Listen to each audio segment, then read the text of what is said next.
Welcome back to Empower Indie Podcast. This podcast creates space for honest conversations about health, well-being, and community resources to help people in southwestern North Dakota live healthy, full lives. The Empower Indie Podcast is produced by Women Empowering Women, a nonprofit organization dedicated to connecting, supporting, and educating women to help them become the best versions of themselves. To become a member or learn more, visit wewnetwork.org. Today we're talking about something most of us don't think about until we need it, transportation. Whether it's getting to a doctor's appointment, work, the grocery store, or just staying connected to the community, having a reliable ride can make a huge difference. Joining me today is Jenn from Dickinson Public Transit. We're going to talk about who the service is for, how it works, what to expect if you've ever never used it before, and clear up some common misconceptions along the way. So let's get started.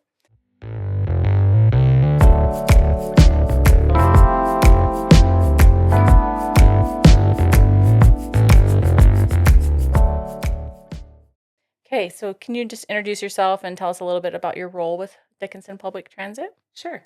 My name is Jenn Quigley. I have been a part of Dickinson Public Transit on the board for over 10 years and then became the director of operations there in April, actually, of this year. Okay, awesome. So for someone who's never used Dickinson Public Transit before, how would you describe the service? So public transit is open to the public. Years ago, it was seniors and disabled more.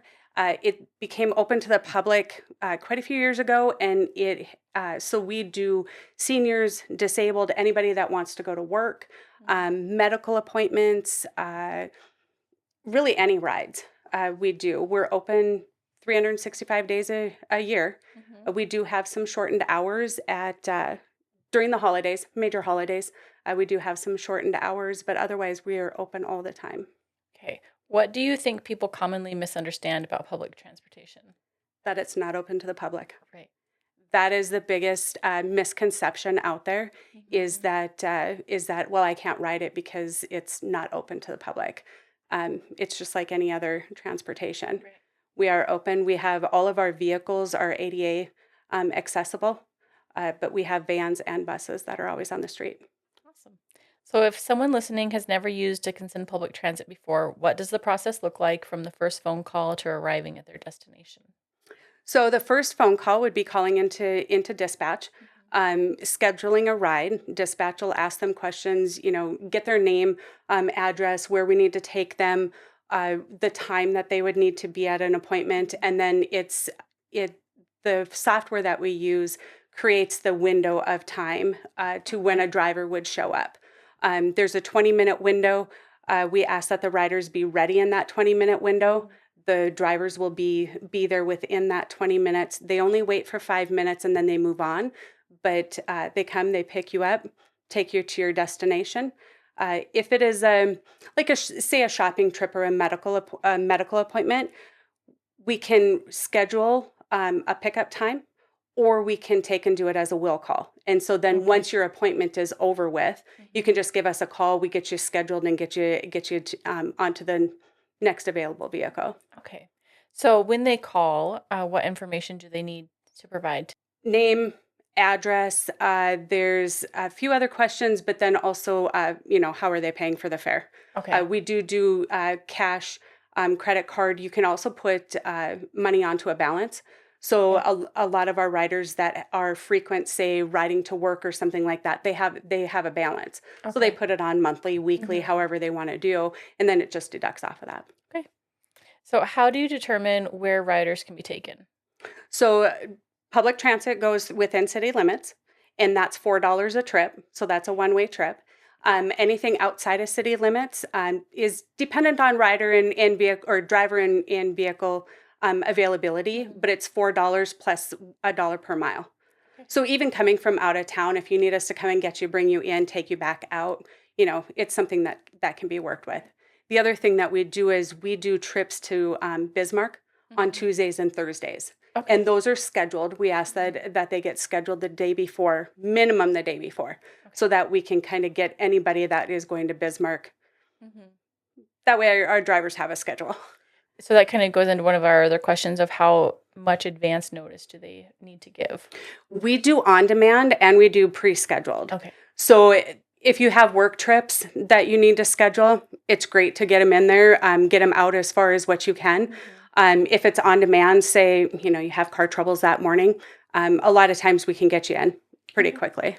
Awesome. And then if someone was going to work every day or had recurring trips that they need routinely, then can they schedule those? All of those can get pre-scheduled. We can schedule them out for a long ways. Okay. Awesome. And we do have quite a few that riders that do pre-schedule their trips. But like I said, we do have the on-demand also, so you can call up that day. And so like if their appointment went long, they could still call and get a ride. Oh, yeah, definitely. Okay. Our hours are 6 a.m. to 6 p.m. So we take our last rider at about 5:30 in the evenings, which, your medical appointments, a lot of your work trips are done by then. So. Okay. So for someone taking their first ride, what are some things they should know before their trip? Be ready in that 20-minute window that the dispatcher tells you, because then that way they can get on, they can get to their destination. Yeah. I think all of our drivers are very friendly and they're compassionate about what they do. Right. Our dispatchers the same way. They do everything that they can to get you to where you need to be at the time you need to be there. Are they able to bring like groceries and bags and things like that with them too? Most definitely. We do a lot of shopping trips. A lot of people that take their bags off and on. How about kids? Can kids ride with? Yes, there are some age stipulations. So just call the dispatchers and talk to them about it. Okay. So it's a matter of if they need to be in a booster seat, if they can ride by themselves, or if they're too young. There are some stipulations. So they have to ride with someone if they're too young. Right. Right. So what accommodations are available for riders who have mobility challenges or need additional assistance? All of our vehicles have the wheelchair lifts. Our drivers will help with getting the walker, on and off the vehicle and that type of a thing. But yeah, all of them have the lift on them. Okay. The buses and the vans. Okay. And then what are some things riders can do to help make their experience and the driver's experience go smoothly? Be on time. Yeah. that is the thing.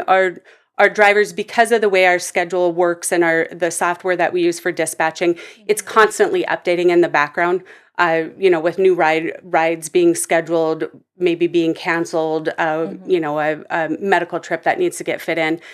So it's constantly moving. Right. So the other thing would be is if somebody would be not needing that ride, give us a call so that we can cancel it ahead of time. Okay. So can you share a story or example of how transportation has made a difference for someone? I've talked to a couple of people with work trips. They just don't have the vehicle or a reliable vehicle to get to and from work. And the public transit being there and being reliable, being safe,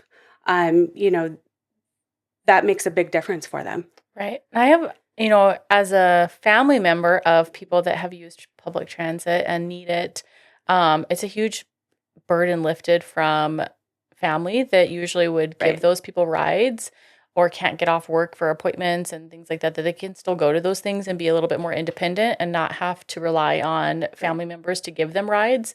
So, being able to have that independence is pretty important too. Right. And that's a big thing is keeping people as independent as you possibly can, no matter what your age, disability, anything like that, but being able to keep them independent. Yeah. So what is something about Dickinson Public Transit that you wish more people in the community knew? I guess I go back to the we are open to the public. That is the biggest thing that we go over. Our drivers, they're safe. Our vehicles are constantly monitored. Our drivers are monitored. We are, partially funded through DOT. So there's certain circumstances that we have to follow. And certain guidelines that we follow that maybe others maybe don't. Our drivers are there and they have a good time driving our passengers around. Right. And our dispatchers, they're pretty funny. They have a good time, I think, when they're talking to to people trying to get everything scheduled, Right. Fit them in as quickly as what we can. If someone listening thinks they're ready to start using Dickinson Public Transit, what is the next step? The next step would be call our dispatch office. Our dispatch office, obviously area code 701-483-6564. Okay. And they can talk to a dispatcher, give them all the information, and then our dispatchers can give them answer any questions that they have. Okay. And then where can they find information about public transit? So we do have a website. It is going to be worked over a little bit, some updates being done to it, but we are also on Facebook, so they can find the information on Facebook too. Awesome. So as we wrap up today's conversation, I hope you learned that Dickinson Public Transit is more than just a ride. It's a resource that helps people stay connected to healthcare, work, school, shopping, and everything in between. If you'd like to learn more, schedule a ride, or see if Dickinson Public Transit is a good fit for you, be sure to reach out to their team or visit their website for more information. This episode was made possible by a grant through the North Dakota Department of Health and Human Services. Until next time, stay informed, stay empowered, and we'll see you on the next Empower Indeed podcast.